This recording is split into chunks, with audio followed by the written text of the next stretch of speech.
Can you hear me online?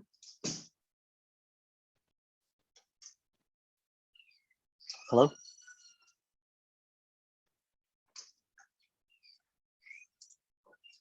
Can you hear me?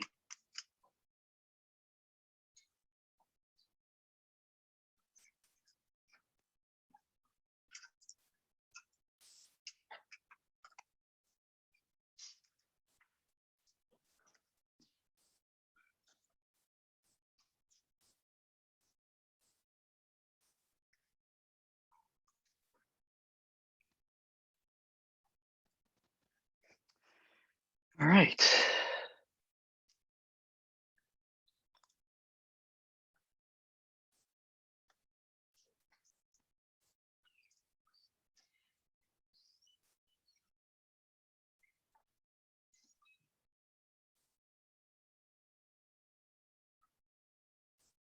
Hello, hello. Can you hear me?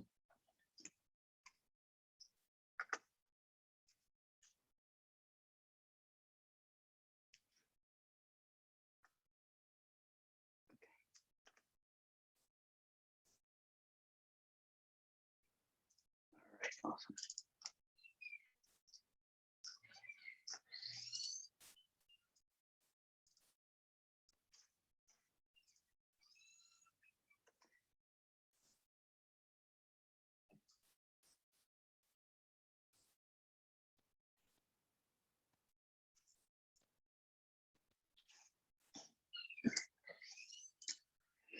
All right, welcome. Yeah, so today we're having our first quiz. Can you let me know if you actually see the quiz for this week, week 3? You do see it? Okay, awesome. It is open book. And I think there's a timeout on this. It's 30 minutes. I think it's way too long. You should be long done before then. Also, you're gonna see your score at the end, but you're not gonna be able to see the answers, what you got wrong, not yet. There are a couple of students that need to take the quiz a little later today. But once everybody's taking it, then I'll make the answers available, and you'll be able to see where you got wrong and whatnot, and then we can discuss that a little later. You can start anytime you want. There is a password, which I'll let everybody know in a minute. I'm sorry? Is there no partial credit for? Well, some of the questions might have multiple things that you need to complete. So if you get it halfway wrong or right, then you get half points. Yeah. Any questions before we get started? All right. You can start. The password is sale.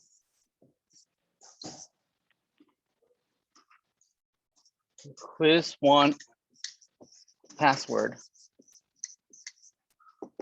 is lowercase s-a-i-l. All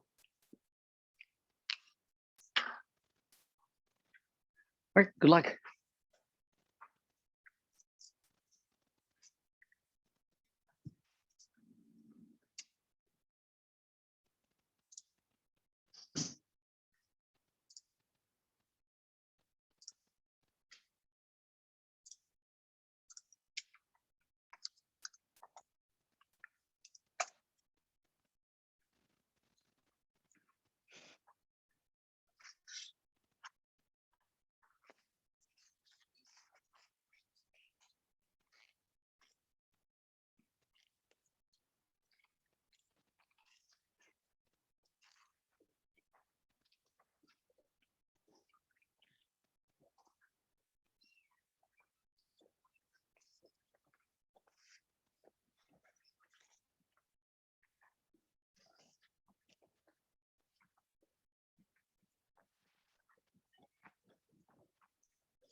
Lowercase.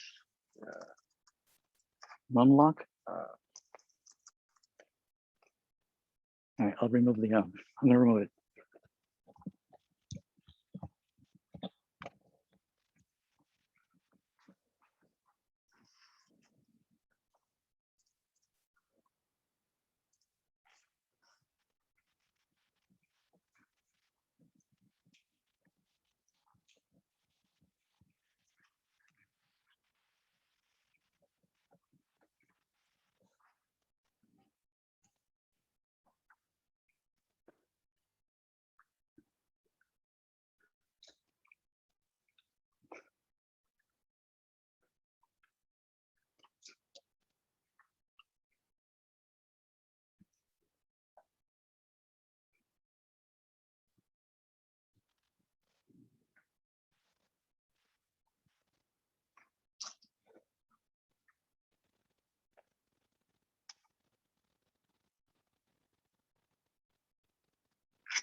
Back once we've already. Yes. Okay.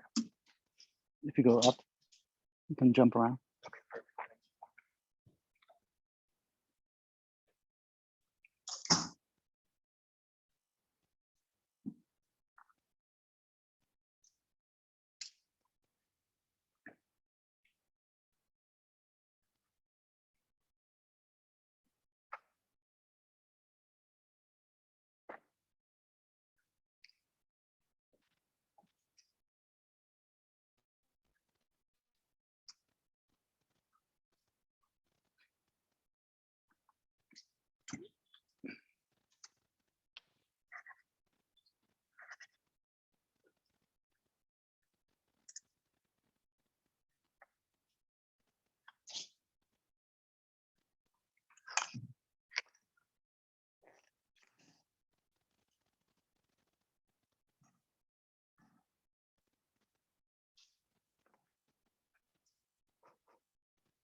Hi, I have a speaker in my room that's making a weird noise.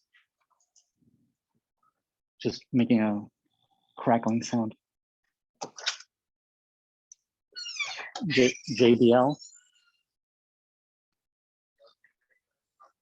Yes. Okay, thank you.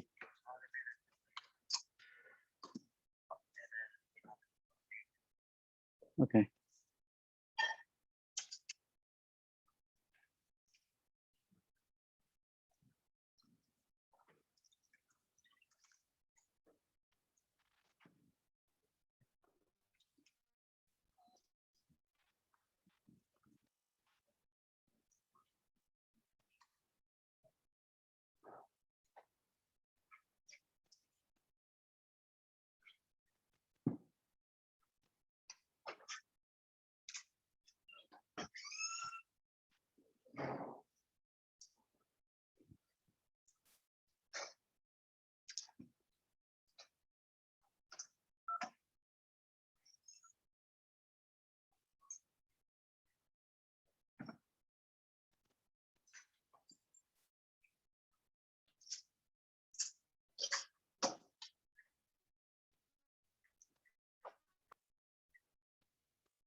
All right, who's done?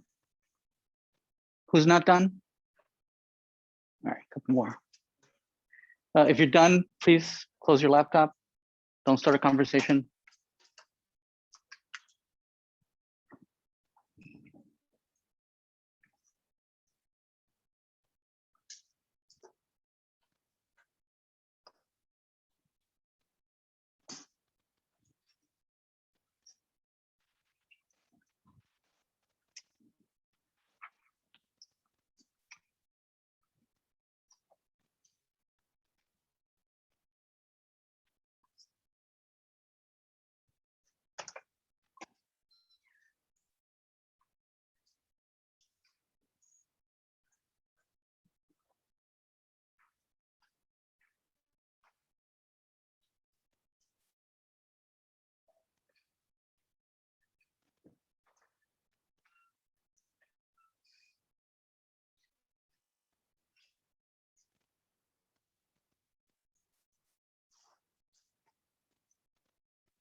All right, who's not done? Okay.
All right, let's get started. Yeah, so yeah, this is the type of quizzes that we're going to be having. They're all on the laptop, multiple choices, a lot of fill in the blanks. Later on, when especially next week, if we have a quiz on SQL, probably I'll give you maybe a code snippet of a SQL query, and then ask you, complete it so that the query does something in particular, right? Or create a table, particular name of the fields for particular data types, certain primary keys, foreign keys, and whatnot, right? So I'll give you small code snippets. Okay, so if you've been writing code in MySQL for the assignments and whatnot, then you feel comfortable finishing those up. And again, the later on this today, I'll make available the answers. So if you missed points, you can take a look at it and compare and let me know. Maybe you misspelled something. If it's something simple as that it's a simple misspelling, we might just give you the grade. Right. So I'll start a thread on Kata about the quiz, and any issues you might find, you can answer that. Same thing with the assignments. If you find that the TA might have taken points off, whatnot, we'll start a thread, right? And any concerns will go on that thread about that assignment, right? And the TAs will deal with them as they come in. All right, awesome. Okay, so let's see, where are we? That's not the agenda.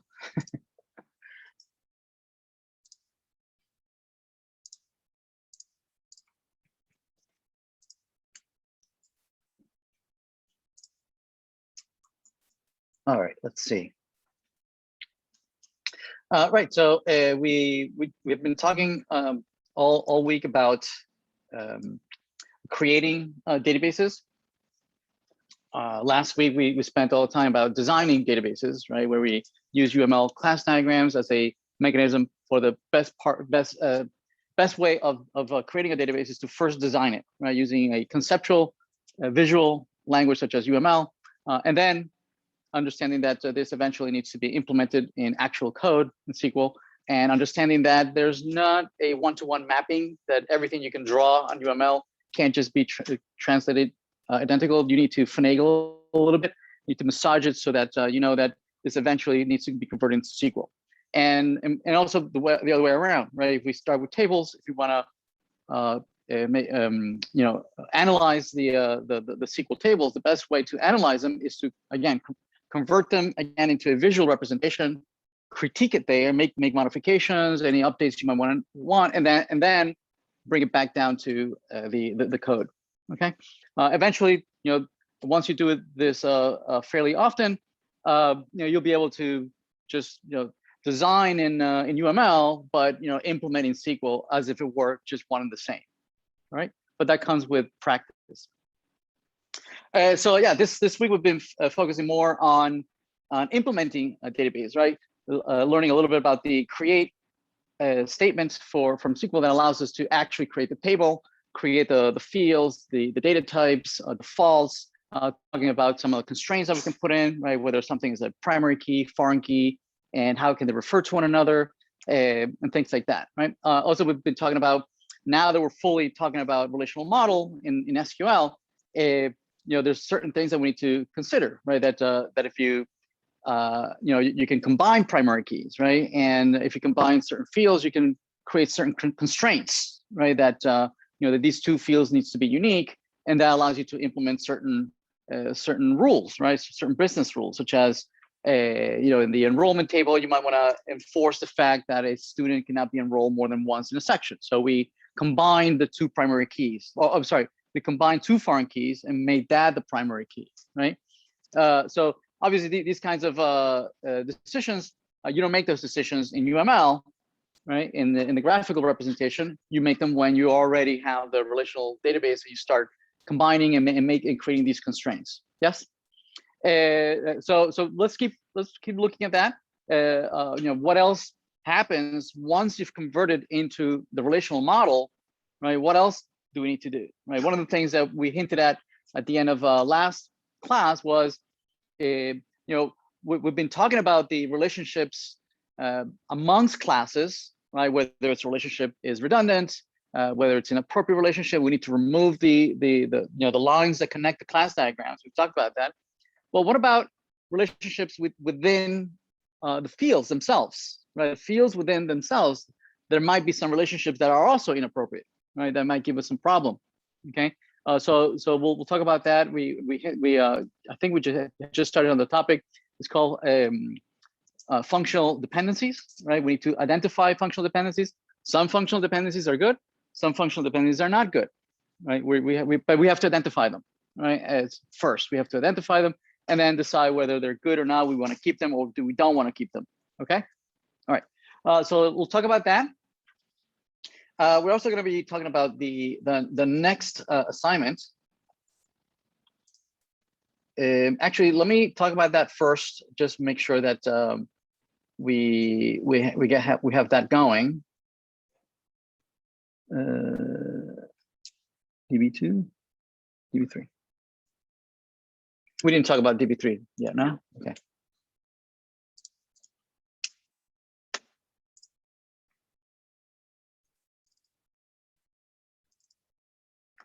Okay, so the assignments now are, we're going to assume that somebody else did the design, right? And actually, it looks very similar to what you might have come up with the results for the current assignment, right? In the current assignment, actually, I'm giving you the answer to the previous assignment. Right? You have the users, the reply, the blogs, the rating, the post. Something we didn't cover in the previous assignment is this this self-referencing here, right? Where you don't just have a one-to-many between one class to another class, but a one-to-many with itself, right? It's a self-reference, okay? Where typically you think of a foreign key right? That is a field that references another field in some other table, right? That's the way we think about references. We have one-to-many relationships, right, between classes. What about with itself? What does that even mean, right? So this one-to-many, the way you would implement that, right? If you go into SQL, it would mean that you have a, on the star, you have a foreign key, right? So definitely you have a foreign key, but then it references who? Well, it's not referencing another table, right? It would be referencing the same table, right? So it would be field that declares a foreign key that is referencing the primary key on the same table. What does that even mean?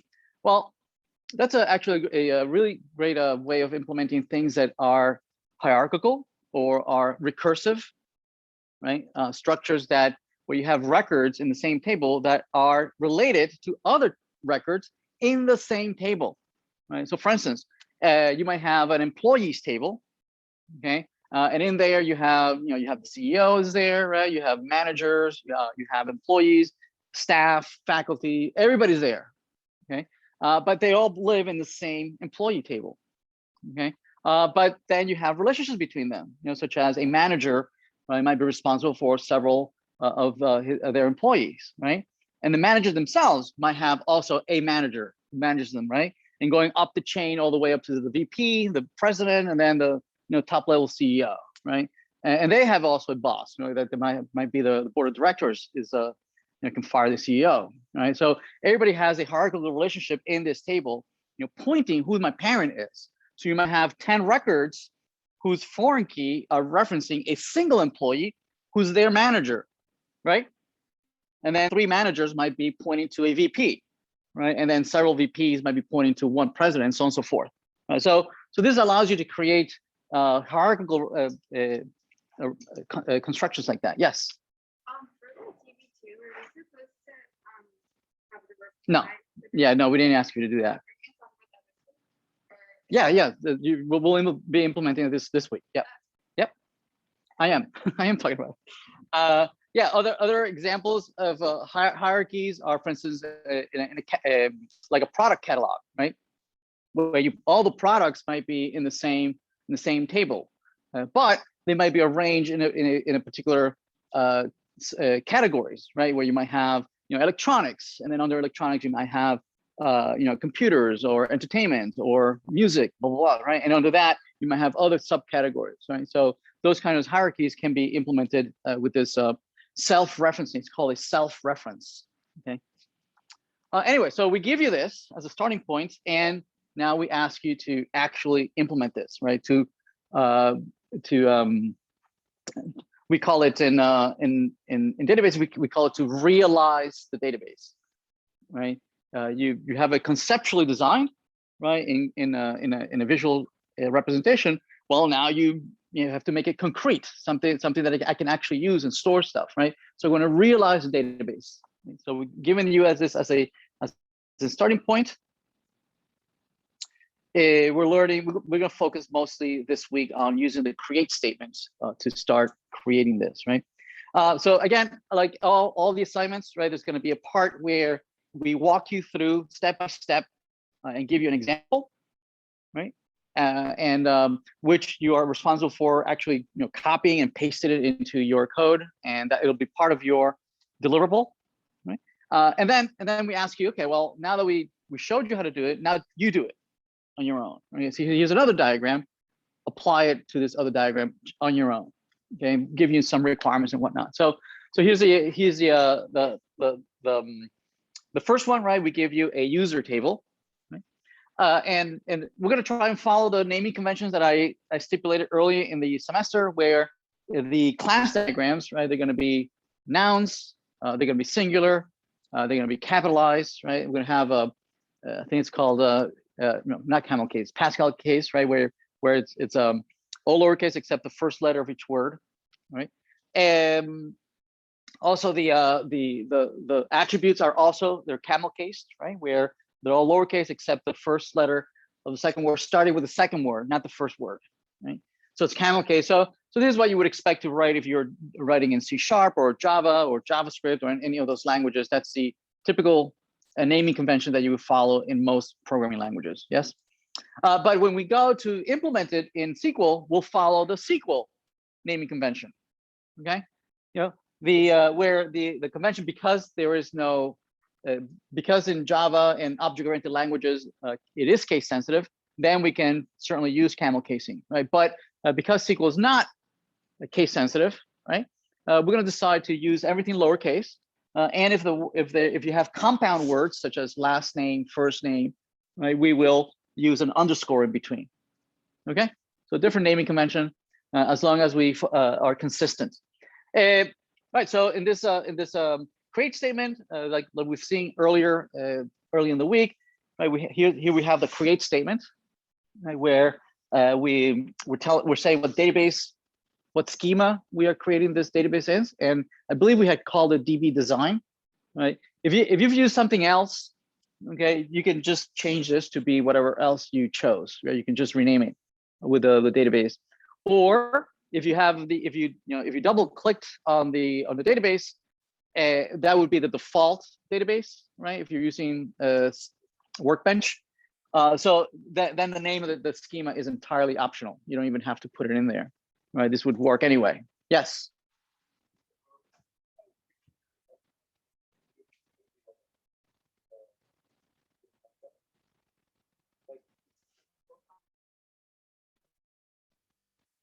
Right. It would be some kind of URL that's pointing to something that is hosted, maybe a file in the local file system.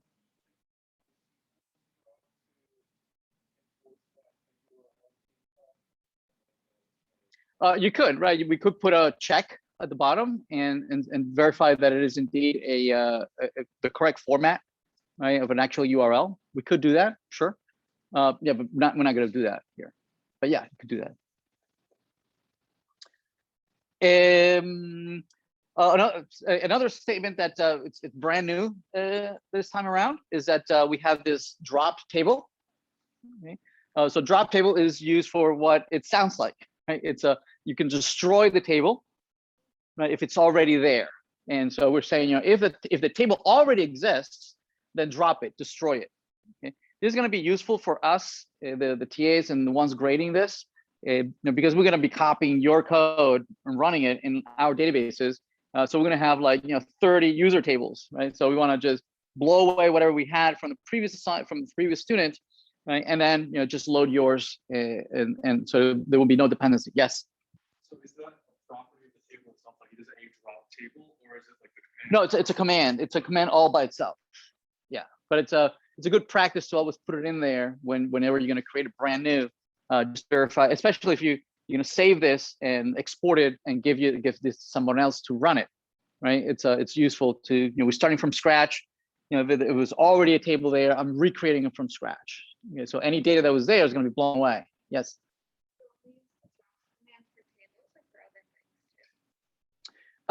You can drop an entire schema. You can drop several things. Yeah, it's always drop. You can drop a column. You can drop all sorts of things. Yep.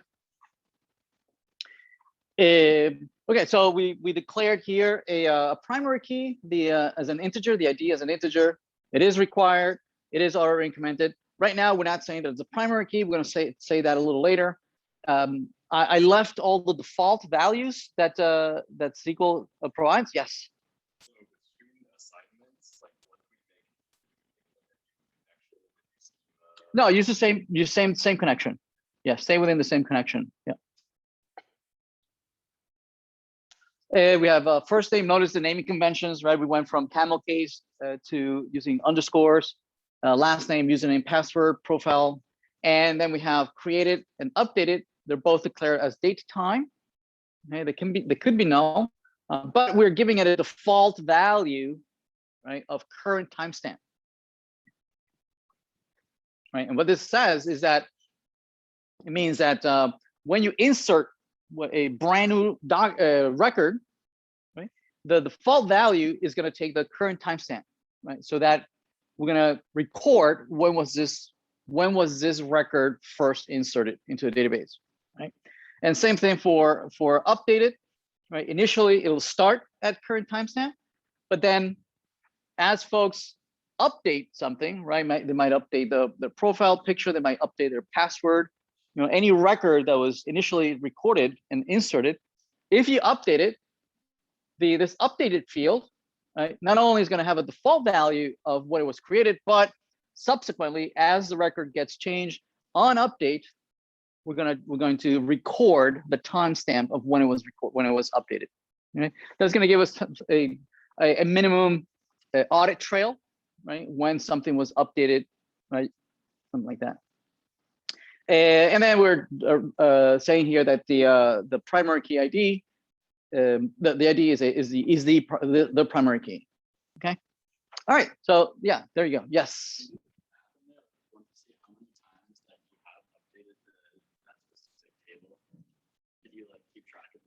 Not with this. You would use like a trigger, and which we'll see triggers. You can run a function that can calculate things for you. Yeah, you can totally do that. Yep. Yes. You mean here? Actually backticks. Yeah.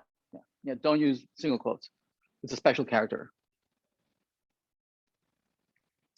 So yeah, so after doing that, we ask you to, I think I asked you.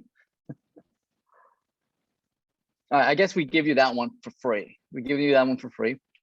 We then ask you to, we again give you another example of creating the blog table to implement one-to-many. Right? And the way we implement the one-to-many is that we create the blogs table. Right? We create the blogs table in the DB design. Notice all our primary keys are going to be auto increment. We have the blog. We have the name of the blog. We have the topic, the ones created and updated, and there they are. Right? And here's where we are implementing the one-to-many. Right? We have the user ID. Okay? It's going to be a foreign key that's going to reference the owner or the author of this blog. Right? It's implementing this. It's implementing this line over here. Right? This star basically tells me that there's a foreign key over here that's referencing the primary key, which typically we don't capture it in the UML diagram. Right? The line with the star and the 1 implies that there's a foreign key, primary key. Right? That's how you implement it in SQL. Right?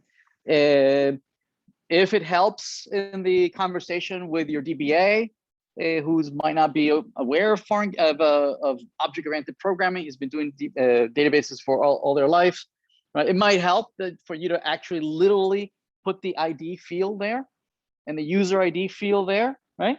And putting in a parentheses, this is the primary key and this is the foreign key, okay? Right, because they're thinking in records and they're thinking in implementation, right? And they might not be as familiar with UML as you might want. Okay, so only if it helps the conversation, yeah, you feel free to add it in there, right? Oftentimes, also in the quizzes, I will from time to time do that, right? I'll add additional fields there just to make clear what is it that I'm asking you to do, right? What else? Yeah, so the blog also has a primary key. It has the same created and updated with the updates and whatnot. And we have here the constraint, right? That we're declaring the user ID as a foreign key that is referencing the user ID field in the other table. Okay.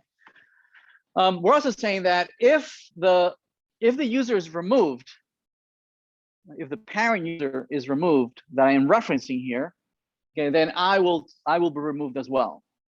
Right? So the blogs will go away if the user is removed. Okay. Unlikely, right? If you're in Twitter or Facebook, right? If you remove the user, they'll probably just keep all the content to themselves, right? They own the content. But here we're being ethical and we're removing. You leave, all the content goes away with you. All right, so and here we're showing you literally how this was done using Workbench, how to create it. Also, something that we had not discussed earlier is how do you create the relationships? I mean, how is that the blog table is going to reference the user table, right? And that happens here. Typically, the default when you're creating a brand new table, right? the default is you're in the columns tab, right? Where you can declare your fields, declare your data types, right? You're declaring whether it's primary key, not null, auto increment and whatnot. Also here in the created and updated, here's where the default, you can put an expression. You can say, well, the default value is current timestamp, and on update yada yada yada, right? You can update that. Okay.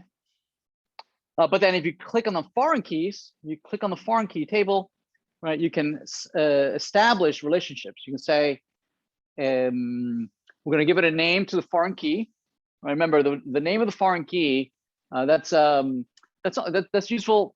It's the name of the constraint. When we have here the constraint right here, we can name the constraint, and this is useful if we ever want to alter or drop the constraint. Right, you can remove the constraint; it's gone.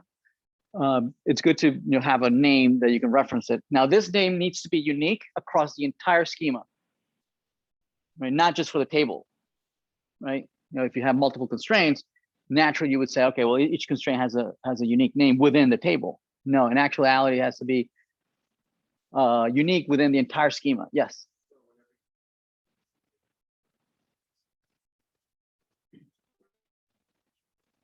Yeah. Yep. Yeah. Well, actually, no. The name of the constraint, if you're typing it, you don't need to. It's optional. You can just say foreign key, blah blah blah blah blah blah blah, right? Yeah, the index is also optional. Yeah, index is optional. The constraint, this over here, constraint is optional. The foreign key itself, you require, right? To create the reference, right? Now the index, when you use a workbench and you create a foreign key like this, it will by default create an index, right? What an index is, I mean, we have a whole lecture on indices, right? But index is for improving performance. Anybody take algorithms yet?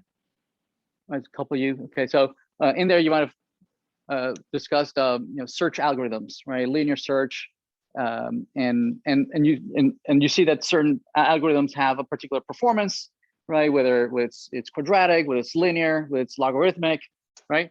And the problem with searching, or the problem of performance in searching, is that you have to compare, right? And because you have to compare, that there's a cost associated with comparisons, right? And the best you could possibly do is perhaps bring it down to logarithmic performance, right?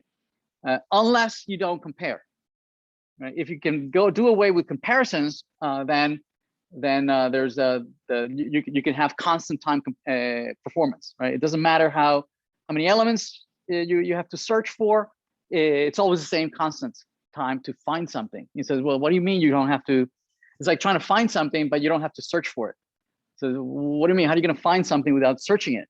Right? And so databases, the way you do that without searching is you use indices. So indices allow you to increase performance dramatically, because these tables are basically a long list that you have to search through.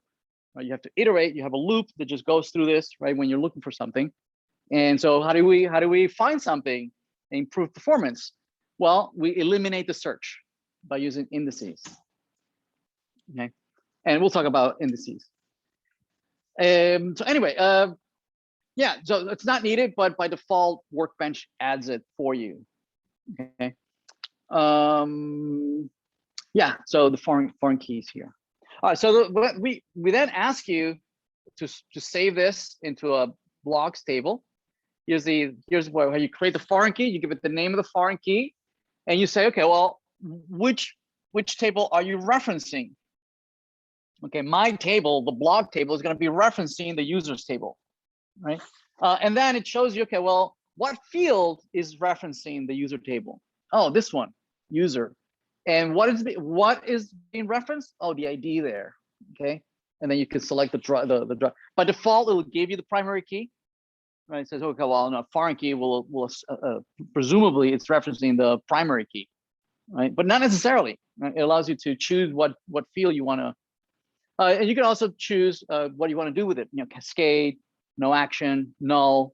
All the options of what is it you want to do with it. Okay. Right, and that's where you create the foreign key and you can copy the content. So anyway, so now on your own, now that we've shown you how to do a one-to-many between the user and the blog, right? Now we're going to ask you on your own, take the create a one-to-many between the blog and the post. Okay. And so on your own, you're going to create, presumably, you're going to create a table called posts, plural, lowercase, right? With an ID as a primary key. You create the fields, your title as a varchar, post as a varchar, these two with as date time, with the defaults, current time. Yes. Right. Then you create another. It'll create a constraint. Call it maybe something like post to blog or something. Right. I'd probably tell you actually. No, I don't. Okay, so call the constraint something unique, and then you'll create a foreign key in the posts, right? That references the blog ID.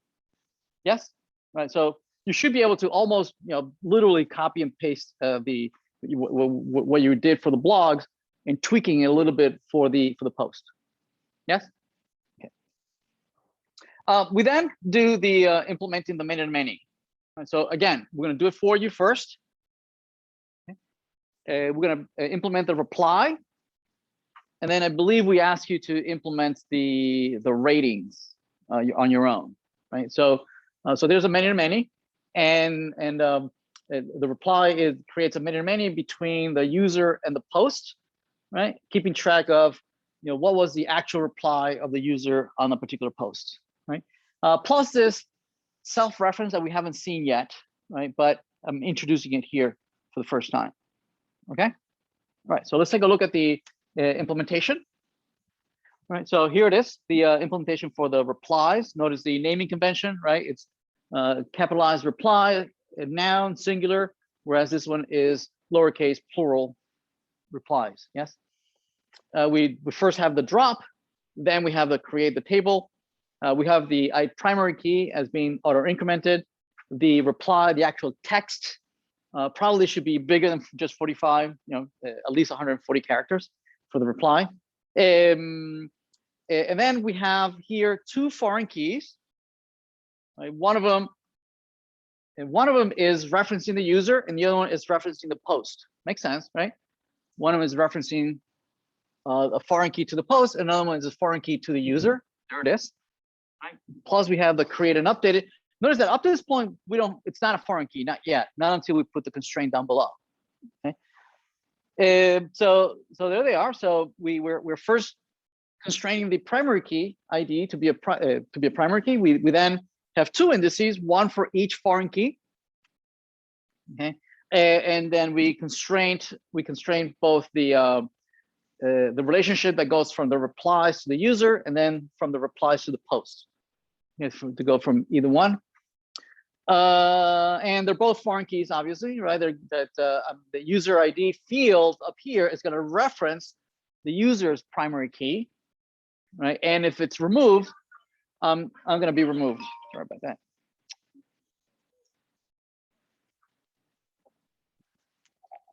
And then there's another constraint down below from the replies to the posts, right? That is configuring the post ID to reference the post table primary key. Okay. Yeah. So there you go. So that is what we're giving you, and then we ask you to do the same thing on your own. I believe the rating. Oh, I didn't do the self-reference. Oh, there is creating the self-reference. Okay. Yeah. So the self-reference.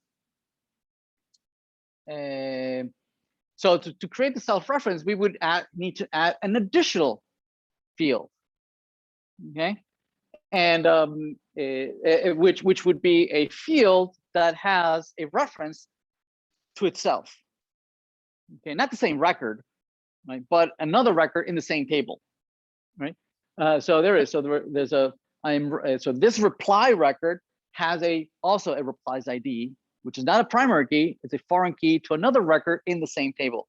Right? If you're getting into a Twitter war, right, and you reply and they reply to you and you reply to them, and you can create these hierarchies of people going off on their own tangents, right? Each one with its own thread of replying to each other, right? And the way you create those references is that each reply references the reply that you are that you first started. Yes. Well, actually, no. It starts with the root of this hierarchy is you replying to a post, right? And then the recursiveness is that the replies reference each other. So again, yeah. So there's a reply to a reply. So we're configuring this replies ID to reference the same table with the primary key, okay, and cascade delete and whatnot. All right. So yeah, so that's how you would do that. Now, say you had written this. Say you had written this, right? And you press enter here. And you say apply, right? And it would create the table. It would create all the fields, the foreign key, blah blah blah. You're done, and you say, I forgot. I didn't put the self-referencing, right? Or I misspelled a column, or it's the wrong data type, okay? Or you want to add additional constraints, okay? Right? But the table has been already created. So this is what you would do if you had not hit the apply just yet, right? You can go in and type these additional fields, these additional lines. Or if you had already created the table, you can come back and alter. You can alter the table, change it something, right? You can rename the table. You can rename a column. You can change the data type, right? And now with Workbench, you would do it graphically, right? You literally go in there, right, and edit the table and change the spelling of the column, or change it from varchar 45 to varchar 255 or whatever, right? Or add other fields at the bottom. And when you click apply, right, what it would do, it would generate for you these alter commands. Actually, that's how I generated these alter commands, right? Workbench created these alter commands. And one of the things that I did here is first add a column, a brand new column.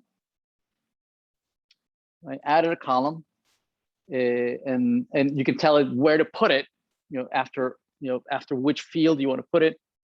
You can add an index, okay? Then I'm altering the table again, right? I'm going to add a constraint, the name of the constraint, and then the foreign key, yada yada yada yada. Yes, right. So you can alter things after the fact. Yeah. So right. So we did that for you. Now we're going to ask you to do it on your own, right? So we're going to ask you to do the same thing, but for the rating table, right? Again, this is another many-to-many between two tables. Yes. Oh, sorry if it's the obvious question. I'm just wondering, like in Workbench, when you say like adding the files and saving them, do you mean like going to the top and clicking add the table, or going to the top and clicking add the SQL page? I think by SQL page you get a blank screen where you can type commands. Is that? Yeah. So there's like create a new SQL tab for executing. Yeah. So right. So so you can copy the SQL here, right? And you would ask for a brand new SQL page, and you can paste it in there, and it'll run and create the table. That's one way. Or graphically, you can say there's a icon that says add table, and then it gives you a UI where you can type the name of the table and do it graphically. Okay. I would practice both, right? Graphically, when you say apply, it'll give you the code that you would have typed anyway, right? Obviously, it'll be a little more, a little more naming convention. It'll put a lot of quotations that you don't really need. It'll prepend the name of the schema, which you don't really need. It adds the constraint. It adds the index you don't really need. So oftentimes these UI are a little more thorough than what we would type ourselves by hand. So it's good to practice both of them. Yep.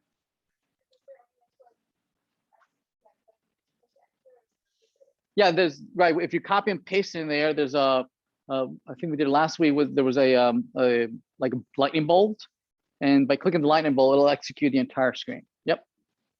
Yep. Cool. All right. Awesome. Any questions in this? Yes. I just want to make sure. So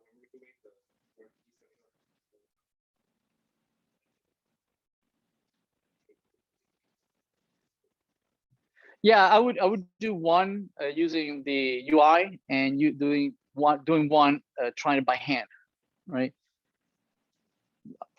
Otherwise, by hand it'll be much more painful, right? But you know, one if you practice it enough, it'll start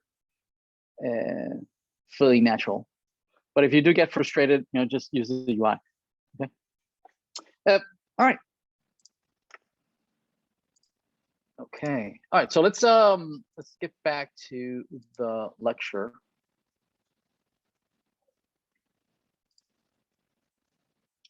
Okay. So this lecture is gonna feel very theoretical, right? So you know, hang in there with me. Okay. Again, the basic idea that we're trying to find in functional dependencies, right, is that you know, we've gone through the UML. We have looked at classes and the relationship between the classes, and we know that some lines that we might have drawn between the classes might have some issues. Yes, and some of them were redundant lines because there were different ways of going from one class to the other. Yes, and some of them were redundant, some of them were inappropriate, and we removed them or we split them up into additional classes. If there was a three-way, whatnot. Yes. Okay. So those are the relationships between classes. Yes.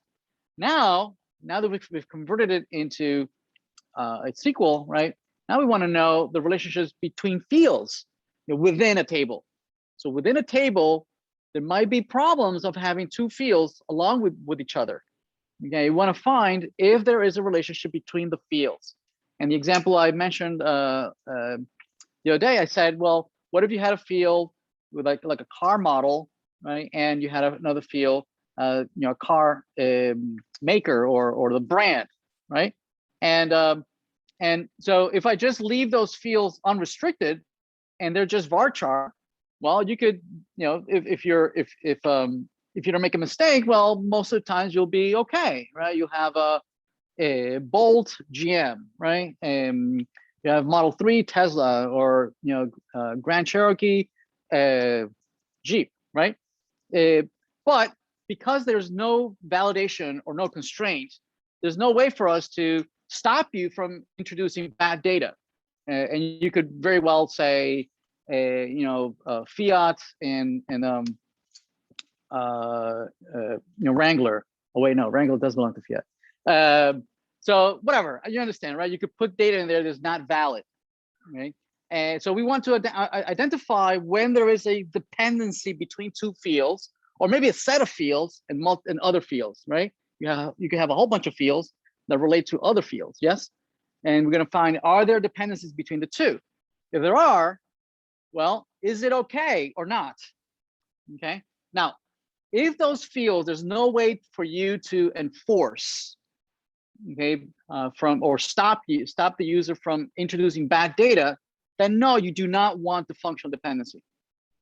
Okay, you have to do something. You have to break it up into maybe two tables, right, and have the brands in a different table as opposed to mixed in with the models. Yes, you know, split it. It needs to be split up.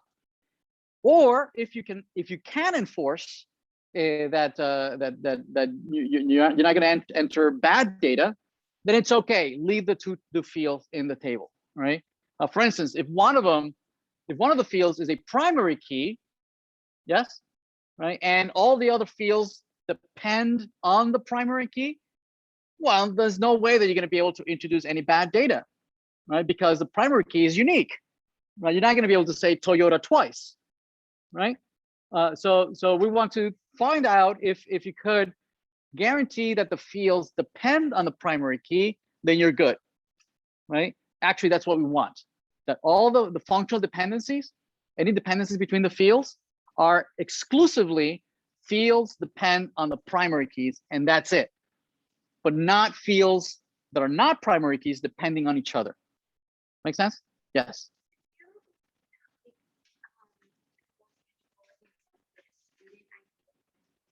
Mm-hmm. Actually, I think I do have an example of user ID and email. Yeah, let's talk about that. Okay, so let's talk about the theoretical the theory behind this, right?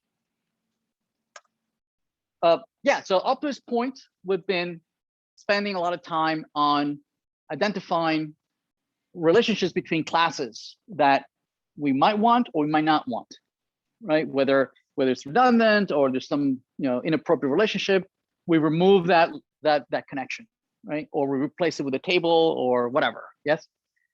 So we need to spend now time about fields. You might have fields that there's something wrong with that field, right? Because it doesn't match with some other field that lives in the same table, right? You might want to remove it, or maybe move it to a separate table. It needs to be elsewhere, or you might need an entire table all by itself.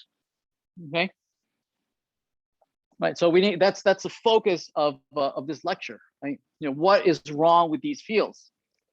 Okay? And so one of the things that we're looking for is dependencies. Is there a dependency of one of the fields with another field? If you know the value of one of the fields, will you also know the value of some other field? Right? If I tell you that this is a Corolla, would you already know that it has to be a Toyota? Yes, right? Then if there is, then maybe those two fields shouldn't be in the same table. Okay, and we need to remove these functional dependencies. So just a couple examples, right? So for instance, here's a table, right? That here's a primary key all by itself, yes? And you have a first name, you have a last name, okay? That's fine, right? But then you have another field called full name. Another field called full name. Well, full name logically would have to be the concatenation of the first name and the last name, yes? But notice that there's no way for us to enforce that is true. Right? Somebody could inadvertently type this wrong, yes? And the database would not catch it, okay? So ideally, you would not implement this. You would stop this unless you could guarantee that this is a computed field, for instance, right? That this field is computed by actually concatenating the other two fields. Therefore, I can guarantee that this field will always have the correct value, yes? Right? Then I can say, okay, fine, the field can live there. I can enforce that this field value is always correct, right? But we're looking for this. We're looking for, is there a field who has a functional dependency of the two? If you have these two, well, you obviously know what that's going to be, right? And we formally write it this way, right? If you have these two fields, right, first and last, notice in curly brackets, then therefore, this other field, okay? And we say that this field, the full name, is a function of these other two fields. Make sense? Right? So where here's the determinant, right? This will determine the value of that, right? So this is a dependent field. It depends on these two other fields. Yep.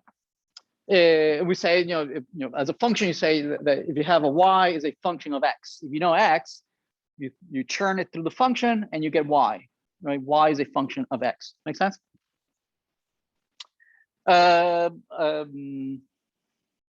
Yeah. So the problem with this is, right, that there's no way for us to enforce inconsistency, right? That maybe this is Charlie with y, but this is spelled here with an IE, right?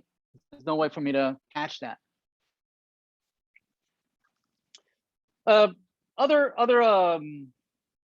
Here's a couple more, right? You have a student, right? And this says this, and you're capturing the semester for that student, right? So student 1201, right? Is the semester is 4. Well, I mean, would it make sense that the student would be in any other semester, right? Would it make sense that this is the same student is semester 4, but the same student would be in semester 5? That makes no sense, right?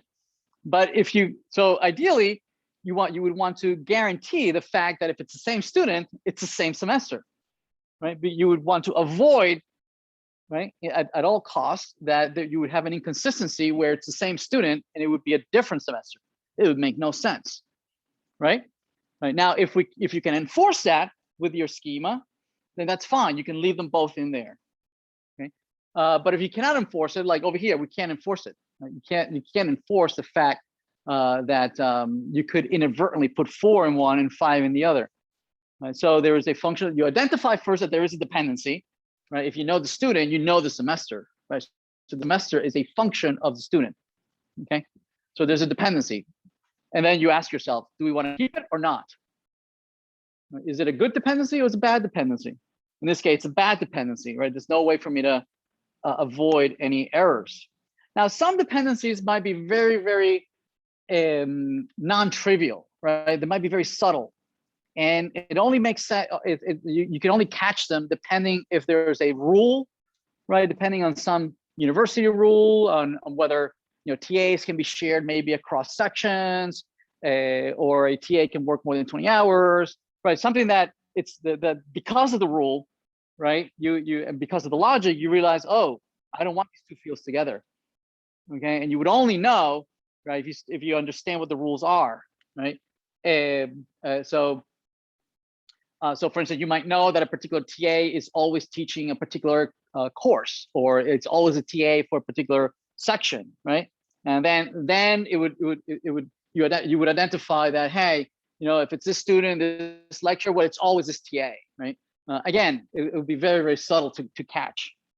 Now, these dependencies are not based on looking at the data, right?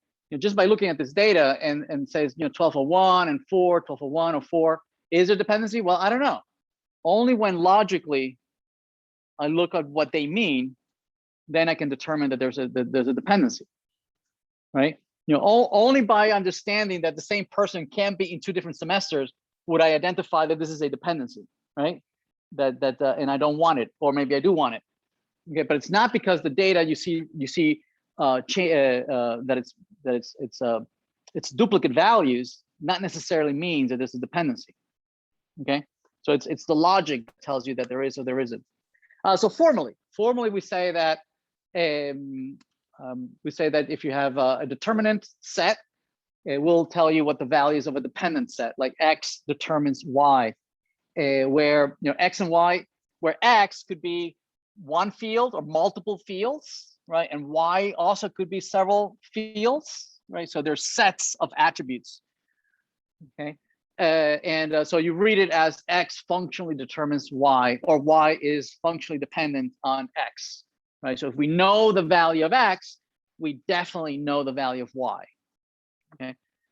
And we say that Y is a function of X, or also you say that it establishes a relationship between Y and X. There's a relationship between the two. Okay, so that's, again, some formality. All right, function dependencies and constraints. All right, so again, whether something is dependent, right? Can only be determined by logic, right? Not by looking at the data, right? So for instance, and the usually follows some specific constraint or requirement of implementation, such as you might say, a professor can only teach one course. I don't know, somebody made up an arbitrary rule like that, right? And so you might have this table, right, where you have the section that the professor that's teaching it and the year that it's offered, and then you have a table of where it has the courses listed there, right, with a title, right? And so this is a kind of a one-to-many. You have multiple sections for that one course. Okay, so you might have had, right, in your database, you might have had one professor teaching one course in the spring, and then maybe the same professor teaching it again in the fall. Okay. And as far as before this rule came into play, there was nothing wrong with the data. I mean, what's wrong with one professor teaching one course in the spring and then teaching again in the fall? All right, so there's nothing wrong with the logic, with the data that's already stored in the database, until somebody comes up with a rule like this, right? And this professor in the spring they were teaching databases, and in the fall they were teaching web dev or something, right? I mean, what's wrong with that? But they introduced this rule, and now there's something wrong with our data, right? Showing that Einstein was teaching physics one in the spring, and then they're teaching dance in the fall, right? And what's wrong with that? But they introduced this rule. Now our data is bad. Okay, so by putting this constraint, data that used to be okay, right? That physics, Einstein's teaching some courses one semester and another course some other semester. Now all of a sudden is bad, right? We now, because of that rule, we've introduced a dependency that used to not be there, right? That if you knew the professor, what would the professor teach? I don't know. Sometimes they're teaching databases. Sometimes they're teaching software engineering. Sometimes they're teaching C++. But now that the rule says that a professor can only teach a course, now there's a dependency. Well, if you're that professor, well, that's the only course you're teaching. Understand? Right? Because of the rule, not because of data. There's nothing wrong with the data, right? Because of that rule, we've introduced this dependency that if it's Einstein, well, you absolutely know that they're only teaching physics, right? And nothing else. So now there was nothing wrong with this table, with this data, but now all of a sudden, these two columns are dependent on each other, and now the architecture and the design of this table is wrong. We need to break it up. We need to fix it. Something that was not wrong before because of this rule. Now there's something wrong with it. So dependencies come with the rules, not because of the data. There's nothing wrong with the data, and because there's no way to enforce this, that somebody might type insert a record where Einstein is indeed teaching dance, right? We're now introducing bad data into a database, right? So how can we do that, right? So function of the dependency, some more jargon here. X, the determinant and the dependent. We also say that there's a left-hand side, right, and a right-hand side, right? That's because in some of our discussions, we're going to refer to the determinant left-hand side and the dependent right-hand side in a minute. How we do with time? Yeah, so here's a couple more examples, other functional dependencies. And you might say, for instance, all sections in a year must be taught by the same professor, right? And so for instance, that could be written as the following functional dependency, right? That in a year, all the sections, and all the sections belong to the same course, yes? Right, so that means that the same professor is teaching the same course, meaning that the combination of course and professor needs to be unique, right? You could not have, repeating the year and the course, right? It has to be unique. You cannot have the same course appear more than once in the same year, right? And so if you know a particular year and a particular course, then you know that is the only professor who's teaching it that particular year and that particular course.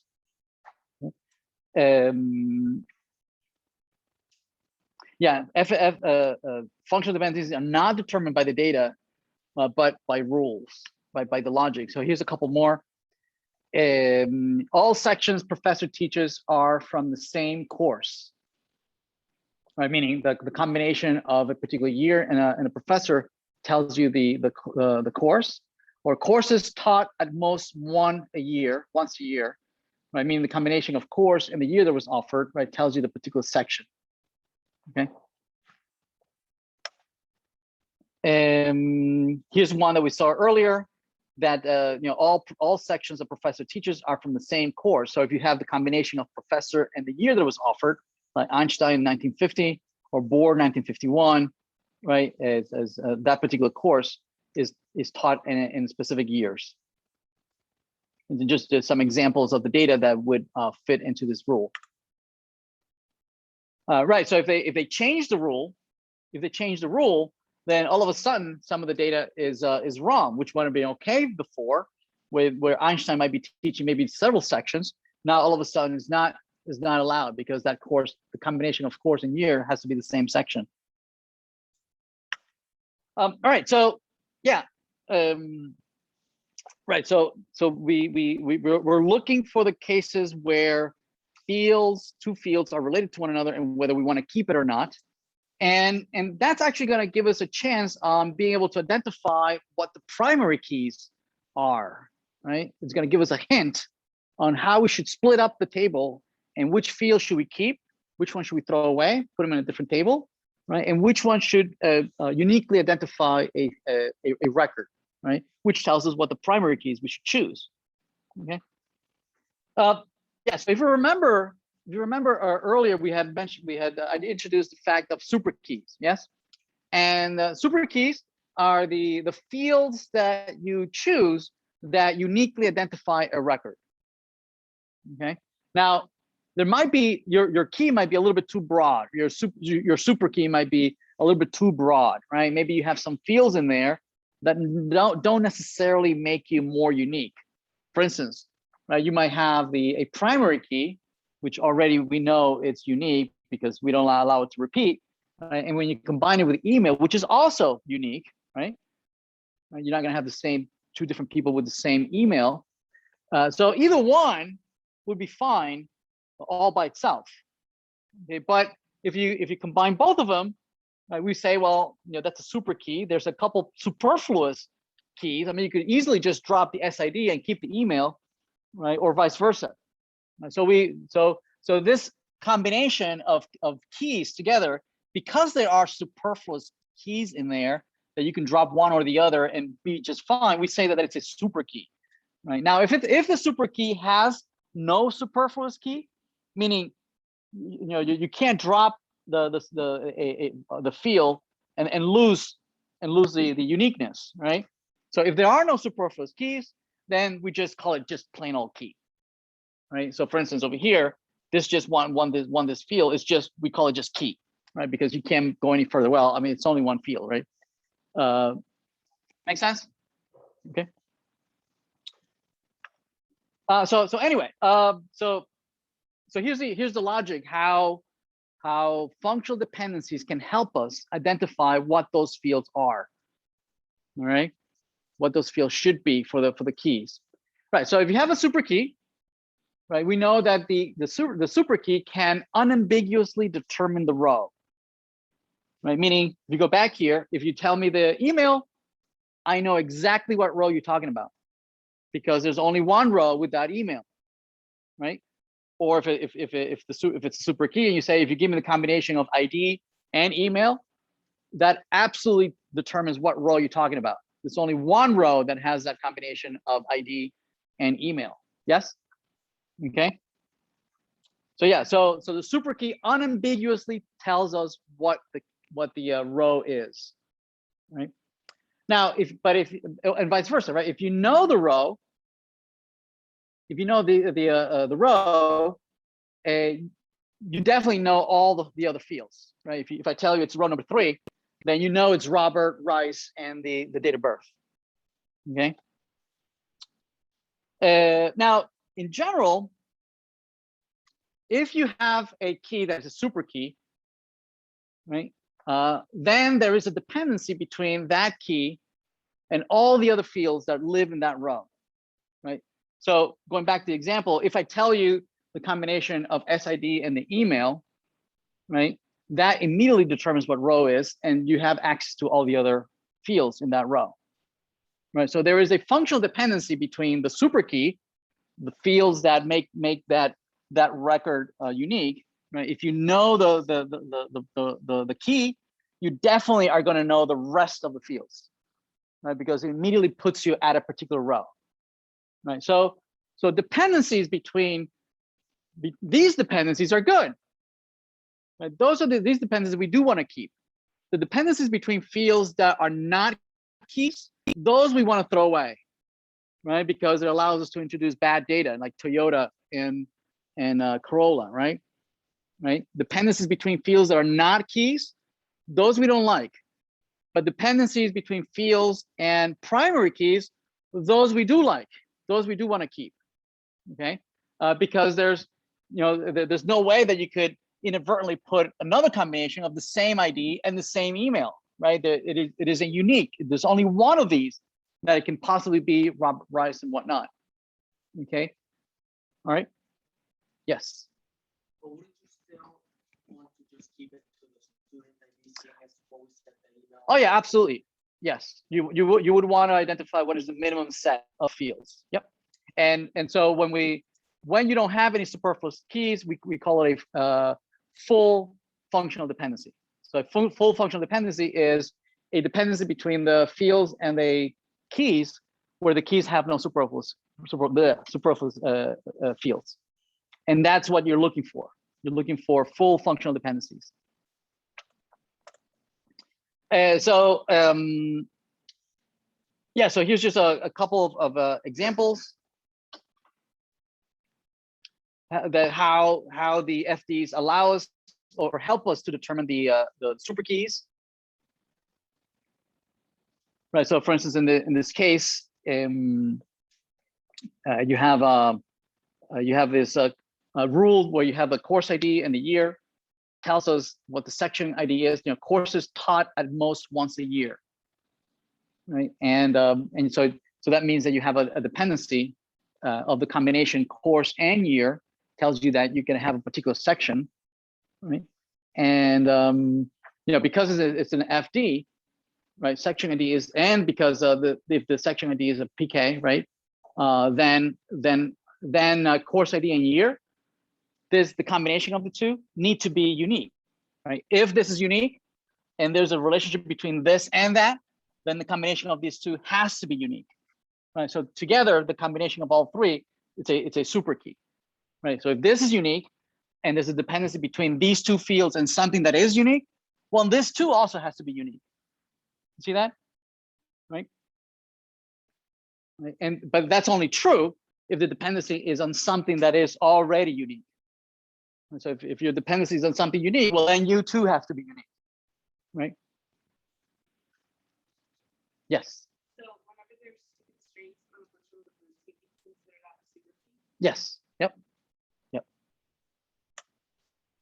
So in general, right? In general, what we're saying is that if you have a set of fields, however fields you have, and those are the keys of the table, and you have some other fields that are not the keys of the table, right? Also in the same table, and you have a dependency where the non-keys are determine the key, then this has to be a part of the super key, right? They too also have to be unique, right? So it allows you to identify these things. And the ones we're looking for, we're looking the ones we're interested in knowing when this is not true. Right? We're interested in knowing when this is true and when it's not true. When it's true, we're good. We want to keep this, right? When it's not true, we want to break it apart, right? And that's what we're going to be talking about normalization, where basically when we can't establish this relationship, right? Basically, it's a clue to us that those 2 or 3 or 4 fields should not be in the same table, and they should be part of a different table. We should break up that large table into maybe 2 or 3 more tables, right? Where the data is where in those tables you can actually establish this relationship. Yeah. So for instance, that's how you would come to the conclusion that perhaps full name should not be part of that record. Right, that all the fields, right, a combination of first and last and whatnot, right, would give you a dependency on the student ID, but not the full name. So whenever you have this dependency on keys that have no superfluous keys, we say that it's a full functional dependency, where none of these are superfluous. Yeah, that's what I just said. Non-key based functional dependencies, those are the ones you want to remove, where there's a dependency on something that is not a key. Those you want to remove, and we'll be doing that next class. I think I have an example here. Yeah, here's an example, right, where we had the student can have a permit, and then the permit can have you can have multiple car models, and the car models can have the same maker, right? And we had it split up like this, right, where we had it split into multiple tables. like that, where you have a foreign key of the car model pointing to the car maker. Now, somebody might say, well, do we really need an entire new table for that? I mean, can't this just live as part of the, can we flatten this? Can we flatten this into a bigger table and can all live in the same table, right? It could have been an optimization issue, right? First, we would want to look at how we typically were capturing the information, right? We had the permit. All these were for Corollas, and we know that the Corollas, the 4Runners, and RAV, they were all Toyotas, right? Down here we have the Cherokees, Liberties, and Wranglers, right? For another set of permits, right? These were all Cherokees by Jeep. But somebody might have said, really, we need 3 tables to capture this? Can we just economize on space and just have it all in the same table? I mean, I would have to do 2 joins. Joins are expensive, right? We have between here and here, I have a quadratic cost, and they have to join 3 tables. That's going to be cubic. That's going to be a very expensive join between these 3 tables. Can we just put it all in one? Something like this, where the permit has all the fields, right? The license plate, the car model, the car makers, and student IDs, right? All in the same table, as opposed to splitting it up. But immediately we find a functional dependency where the car maker and the car model are dependent on each other, right? If you know the model, presumably you would know the car maker, right? So there's definitely a functional dependency, but it's not a key. It's not a dependency between a key, right? The key over here is the permit ID, but none of the 2 depend on that primary key, right? They depend on each other, and neither one of them is a primary key, right? So we're looking for these, right? We're looking for dependencies that are on the key or non-keys. Yes. So then instead of having 3 tables, couldn't you have 2? Yeah, exactly. Yeah, exactly. That's what we're gonna do, right? Yes. Yeah, and the key might be a combination of fields, right? It doesn't have to be one.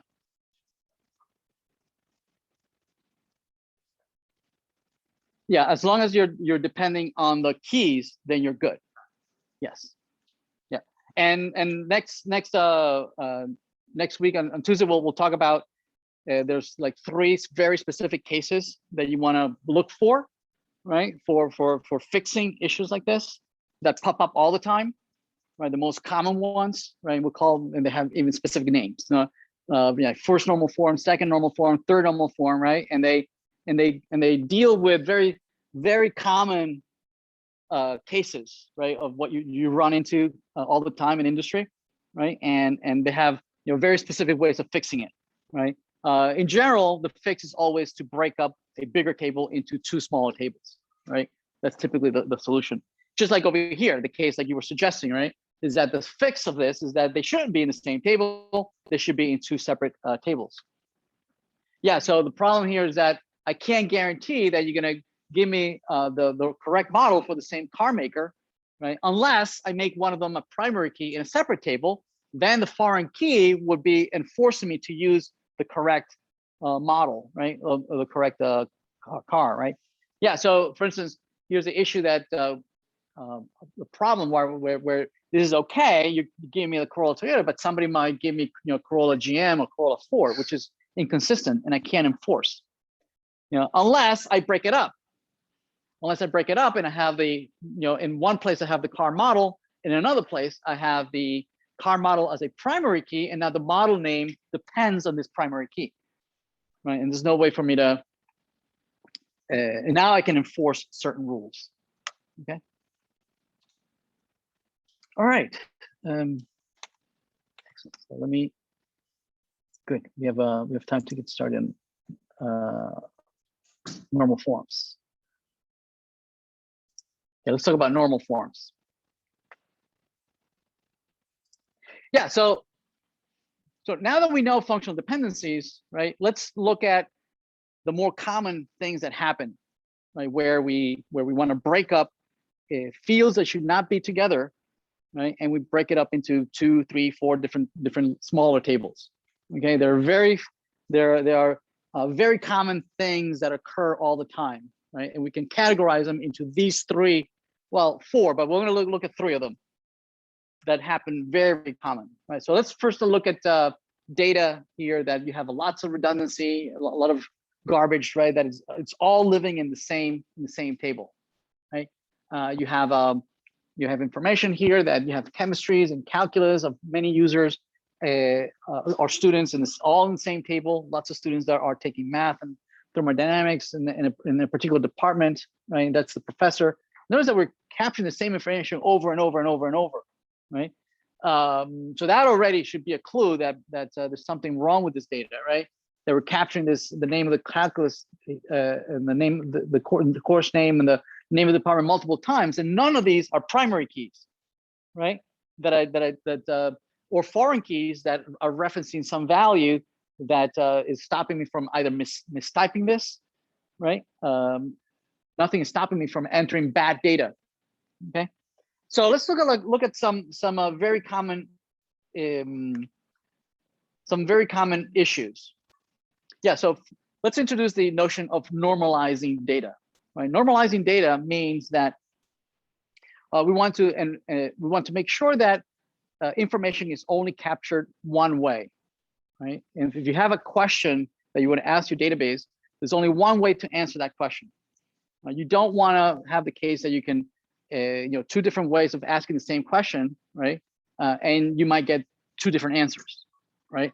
Logically the two different questions that you might ask, logically they would have to have the same answer, but for some reason they're not concurring for some reason, right? And so there's an inconsistency, right? And so normalization looks to organize the data in such a way that this would never happen. Right? The data is stored only one way. There's only one way to retrieve it, and you're always going to get the same answer. All right, and typically it entails splitting up large tables into smaller ones, right? That are dedicated for a particular data that you're setting in there, right? Basically, one of the things that you want to do is that you want to make sure that when you're going to insert data or you're going to update data, you can do it in one single command, right? Never would you find yourself that if I'm updating some information, that I would need to update 2 or 3 or 4 different tables at the same time. Okay, that I have to remember. Okay, well, if I'm withdrawing, I need to if I'm transferring money, I need to withdraw from one place, but then I have to remember that I need to deposit in the other, right? So there's 2 updates. Okay. Well, the problem with that is that you might forget to do one of them, right? Or one of them might fail. That you were able to withdraw from one, but you were never able to deposit. So now you have the database in some inconsistent state. Somebody got chipped off from some money, right? You were transferring $100. We withdrew for the $100 from one of them, but I was never able to update the other one. So you will never want to find yourself that you're sending 2 or 3 different updates, right? Because you might run into issues of inconsistency, right? It should be atomic. Your operation should always be atomic. It's either all or nothing, right? So you want to make sure that you implement your databases where you're not doing multiple inserts, multiple deletions, multiple updates. Okay, whenever you're doing that, it's a clue that your database is not normalized, right? And that you can run into inconsistencies. Okay, so let's look at the easiest one. One of them is called the first normal form, right? And this is the easiest one to understand. So here's an example. We're capturing information about a couple folks, Alice, Billy, and Daniel, right? And they have their phone numbers, fairly normal, fairly simple, right? Now the requirements comes in that says, oh well, it's not just one telephone number. Actually, there's a whole bunch of telephone numbers that each person can keep track of, right? And so the question is, well, how do I capture that? So one of the naive way that you might choose to capture this is that you would expand the telephone numbers, and you would say, well, okay, well, the telephone numbers is really going to be a longer string that is going to allow you to enter multiple phone numbers with a comma separated values or semicolon or whatever, right? And so this is typically what folks might want to try and do at first, right? Leave it the same field, or maybe change it to singular to plural, right? And you list it there. Now, the problems with that is, indexing, searching through this, It used to be that comparisons used to be on the single field. Now it means that no, if you're searching for a phone number, it means that you have to take out the string, you have to comma separate it, right, and then iterate over a list of phones, right? So it introduces lots of problems that you really don't want to deal with, right? So definitely not do this. Okay. The other naive option is that, okay, well, I can have multiple columns, right? Maybe telephone 1, telephone 2, 3, 4, 5, any number, right? But then again, the question is, well, does that scale? Right? Is it enough? So, well, 10 phone numbers should be enough, right? Who's going to have more than 10 phone numbers, right? But there's always going to be an edge case, right? Or worse, you allocated space for 10 telephones, right? But nobody's going to have that many, right? So most of your data in columns are going to have nulls everywhere, right? So that's a waste of space, it definitely shows a bad design, right?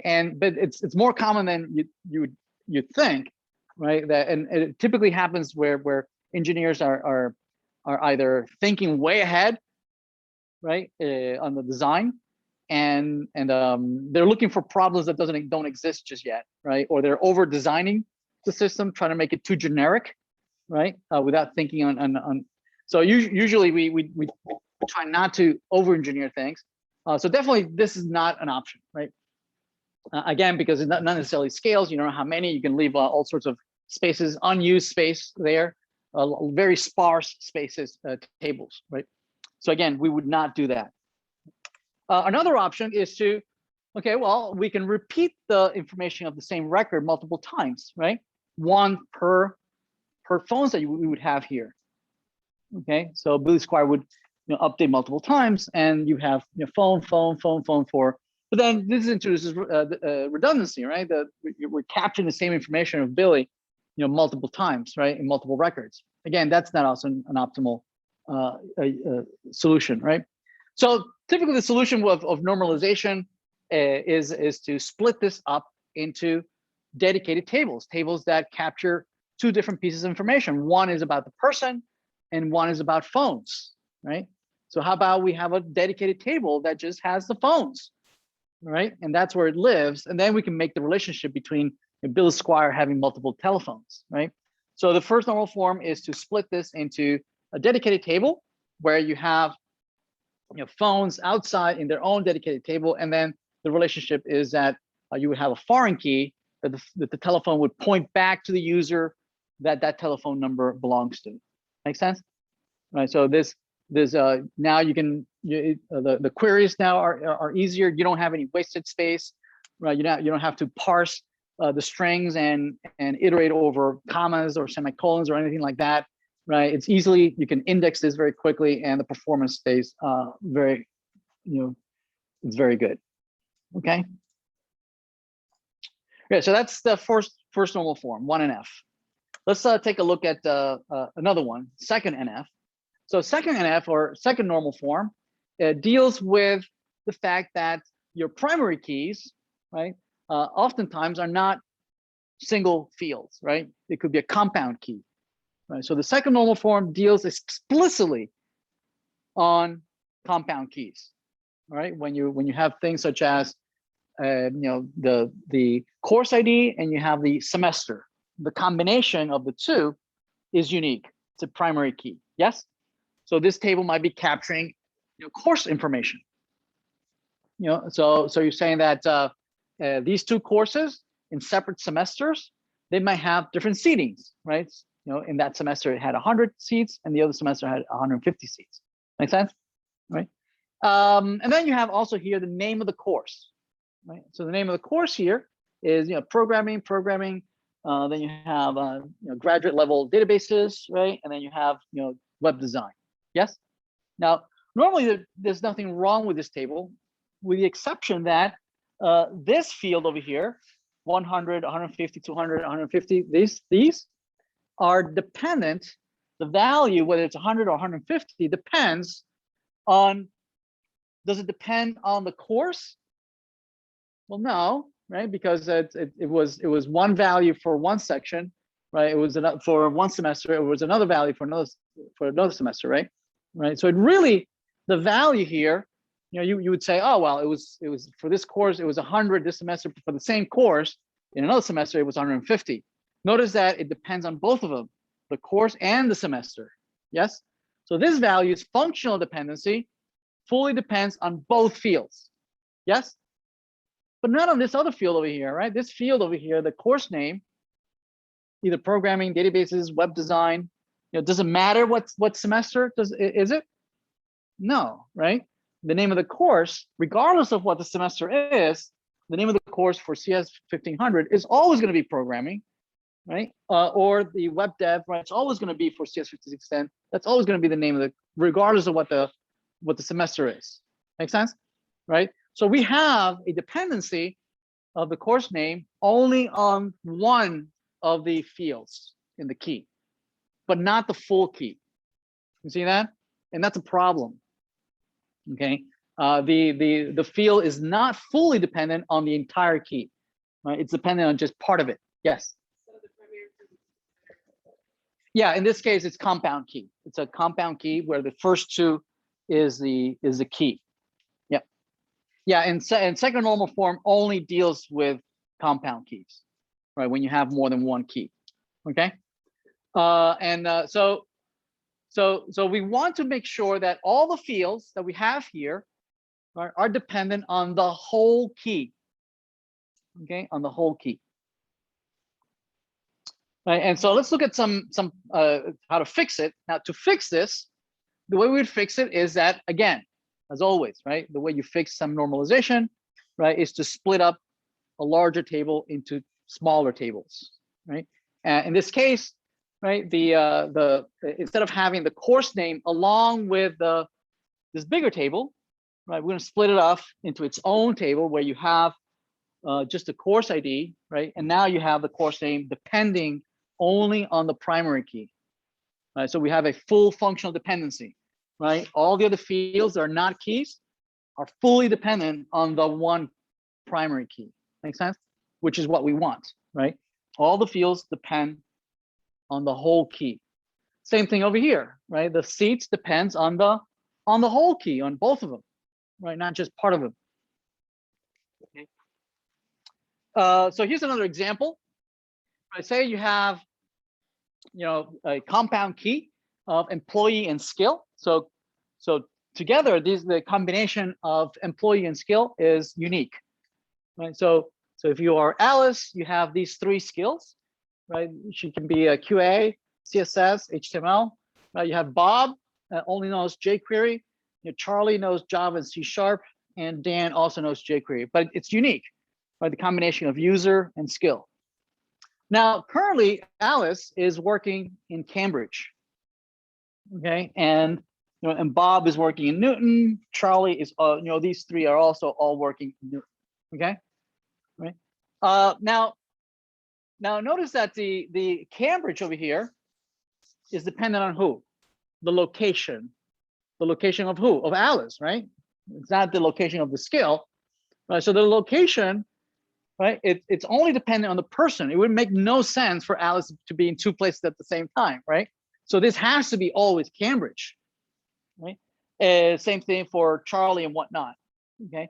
So the current location is now only dependent on half of the key, not the whole key. So this is breaking second normal form, right? We say, the formal way of saying it, this does not fulfill second normal form, or it's breaking second normal form. And the way to fix it is to, again, split it where now the location right here is fully dependent on the whole key, Alice, right? And this, you have the skills and whatnot, right? All right, let's leave it here. And we'll continue and finish up on Tuesday. All right, thank you. Have a great weekend.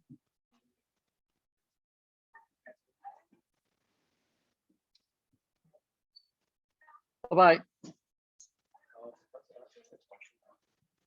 Schedule, and I saw that we have a working. I believe so, yeah. Okay, so the thing is, like, I haven't been home. My home's in India in the last 2 Yep. years because of COVID. Yep. And I actually won't be able to fly home to India Yeah, after thinking December about- 15th as well.